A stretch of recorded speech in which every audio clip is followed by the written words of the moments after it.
The hidden past audio series episode number 7। चलिए शुरू करते हैं। आरव के घर का दरवाजा बंद था। दरवाजे के नीचे से खून बह रहे थे। पुलिस वालों ने दरवाजे को नॉक कर खुलवाने की कोशिश की, मगर दरवाजा किसी ने नहीं खोला। तब पुलिस ने दरवाजे को लात मार कर तोड़ दिया और घर के अंदर इंटर किया। दरवाजे से थोड़ी दूर पर ही डॉक्टर शेखर की लाश पड़ी थी। उसे किसी नुकीली चीज से कई बार घोंप-धौंप कर हत्या किया गया था और वहीं पर बैठा आरव साइको जैसा मुस्कुरा रहा था। आरव को देखते हैं पुलिस ने उसे पकड़ लिया। इंस्पेक्टर कीरत ने पुलिस वालों से कहा, गिरफ्तार कर लो इसे और फॉरेंसिक टीम को भी बुला लो। कुछ ही देर बाद वहां फॉरेंसिक टीम के लोग भी आ गए थे और वहां से सबूत इकट्ठे कर लाश को पोस्टमार्टम के लिए भेज दिया गया था। उसके बाद इंस्पेक्टर उस बिल्डिंग से बाहर आकर आसपास में खड़े लोगों से बात करने लगा। इंस्पेक्टर कीरत ने एक यंग लड़के को पास बुलाकर कहा, आरव यहाँ इस बिल्डिंग में कब से रह रहा है और आप लोगों को कभी उस पर शक हुआ था कि वह इस तरह की चीज कर सकता है, या उसके बिहेवियर को लेकर आप लोगों ने कभी कुछ नोटिस किया है? इंस्पेक्टर कीरत की बात सुनकर उस लड़के ने पहले हिचकिचाया, क्योंकि वह इस तरह के कानूनी लफड़ों में नहीं पड़ना चाहता था, लेकिन फिर कुछ देर के बाद उसने जवाब दिया, सर, आरव यहाँ पिछले 5 सालों से रह रहा है, लेकिन हम लोगों ने ऐसा तो कभी कुछ नोटिस नहीं किया है जिससे लगे कि वो इस तरह के हरकत कर सकता है। लेकिन हाँ, वह कम लोगों से मिलता है और अधिकतर समय अपने घर पर ही होता था।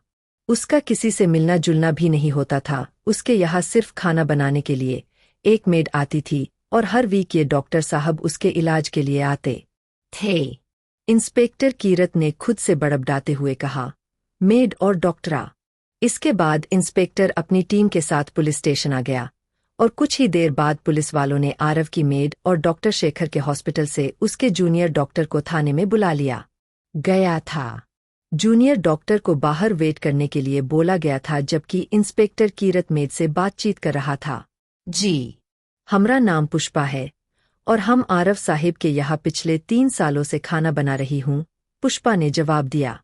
उसका बिहेवियर कैसा था? क्या वह गुस्सैल था या फिर कभी उस पर शक हुआ है कि वह इतना बड़ा स्टेप ले सकता था? इंस्पेक्टर कीरत की बात सुनकर पुष्पा ने जवाब दिया, नहीं साहिब, मैं तो कभी नहीं मान सकती कि आरव साहिब ने किसी का मर्डर की है। वह बहुत सीधे साधे है और वह ज्यादातर किसी से बात भी नहीं करते थे। वह बस अपने कमरे में बैठे रहते थे और खिड़की से बाहर देखते रहते थे। पुष्पा से कुछ देर और पूछताछ करने के बाद उसे छोड़ दिया गया और अब इंस्पेक्टर कीरत डॉक्टर शेखर के जूनियर डॉक्टर डॉ. राजेश वर्मा के साथ बैठे थे। डॉ. राजेश कुछ डॉक्यूमेंट्स और प्रिस्क्रिप्शन इंस्पेक्टर के सामने रखते हुए कहा, सर, यह कुछ आरव के डॉक्यूमेंट और प्रिस्क्रिप्शन है। डॉ. शेखर सर, आरव के पिछले कई सालों से इलाज कर रहे थे और सर पर्सनली उनके फैमिली को जानते थे। यहाँ तक कि आरव के पिताजी और डॉक्टर साहब के बीच अच्छी दोस्ती थी। इंस्पेक्टर साहब ने हैरान होकर कहा, कई वर्षों से इलाज? ऐसी कौन सी बीमारी है जिसका इलाज कई वर्षों से चल रहा था? डॉ. राजेश ने गहरी सांस ली और फिर कहा, सर, आरव को सिजोफ्रेनिया है। यह एक साइकोलॉजिकल बीमारी है। इस बीमारी में मरीज को अजीब अजीब आवाज सुनाई देती है और वह खुद को अजीब तरह के इमेजिनेशन दुनिया में बनाए रखता है, और कभी-कभी तो यह बीमारी इतनी गंभीर हो जाती है कि आवाज ही मरीज को करने लगती है, जिसकी वजह से वह कभी खुद खतरे में पड़ जाते हैं तो कभी सामने वाले को खतरे में डाल देते हैं। और डॉ. राजेश अपनी बात पूरी करते उससे पहले ही एक पुलिस वाले ने आकर कहा, सर, आरव लॉकअप में चिल्ला रहा है।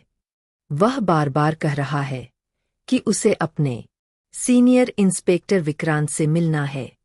उस पुलिस वाले की बात सुनकर इंस्पेक्टर कीरत हैरान होकर कहा, इंस्पेक्टर विक्रांता, यह कौन है और अपने सीनियर से मिलना है, इसका क्या मतलब? सर, वह कह रहा है कि वह इंस्पेक्टर है और उसे अपने सीनियर इंस्पेक्टर विक्रांत सिंह से मिलना है, उस पुलिस वाले ने कहा। राजेश वर्मा के चेहरे पर हल्की मुस्कान आ गई और फिर कुछ ही देर बाद वह गंभीर होकर बोले, सर, मैंने कहा था ना, वह एक इमेजिनेशन दुनिया में रहता है और शायद वह इस इमेजिनेशन दुनिया में खुद को पुलिस वाले मान रखा हो और विक्रांत नाम के व्यक्ति को सीनियर मान रखा हो। इंस्पेक्टर कीरत गंभीर होते हुए कहा, अच्छा, ऐसी बात है, मतलब ऐसी भी बीमारी होती है। इसके बाद इंस्पेक्टर कीरत ने राजेश वर्मा से कुछ और बातचीत की। उसके बाद उनसे उन डॉक्यूमेंट का जेरोक्स कॉपी लेकर उन्हें छोड़ दिया और फिर वह इंटेरोगेशन रूम में आकर आरव से पूछताछ करने लगे, तुम्हारा नाम क्या है? आरव अपने चेहरे पर मुस्कान लाते हुए कहा, आप बहुत अजीब आदमी है इंस्पेक्टर साहब, एक इंस्पेक्टर को नहीं पहचानते। मेरा नाम आरव है, इंस्पेक्टर आरव शर्मा। आरव की बात सुनकर कीरत के चेहरे पर भी मुस्कान आ गई। फिर कुछ सेकंड बाद उसने गंभीर होकर कहा, अच्छा, फिर किस पुलिस स्टेशन में तुम्हारी posting? Karol Bagh police station, Delhi. Aarav की बात सुनकर इंस्पेक्टर कीरत में हंसते हुए कहा, अच्छा जी, तब तो तुम इस पुलिस स्टेशन में आते जाते रहे होगे और यहाँ की हर जगह से तुम परिचित होंगे, ऐ ना? आरव ने इंस्पेक्टर को घूरते हुए कहा, और वह भला क्यों? मैं क्यों इस जगह को पहचानूंगा? क्योंकि तुम अभी करोल बाग पुलिस स्टेशन दिल्ली में ही हो, इंस्पेक्टर कीरत ने कहा। अगला एपिसोड सुनने के लिए हमारे चैनल मिनी स्टोरी टेलर को अभी सब्सक्राइब करें।